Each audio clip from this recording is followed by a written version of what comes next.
আমরা এই দিনে কি করি? ঈদের সালাত আদায়ের পরে আমাদের সবচাইতে প্রিয় বস্তু কুরবানি করি, ঠিক কিনা? যদিও আমাদের বস্তু যেগুলো কুরবানি করি এগুলো প্রিয় কিনা এটা নিয়ে সন্দেহ আছে। প্রিয় বস্তু কিনা এটা নিয়ে ডাউট আছে, লট অফ ডাউট।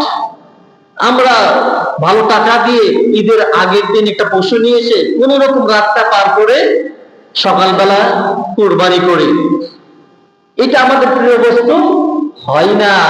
প্রিয় বস্তু কোনটা? দেখবেন আমরা সকলেই হাটে কুরবানি কিনতে যাই, যাই কি যাই না? কুরবানি কিনতে যাই। একজন ব্যক্তি একটি গরু 2 থেকে 3 বছর নিজের মায়া মহব্বত দিয়ে লালন পালন করেছেন, বড় করেছেন।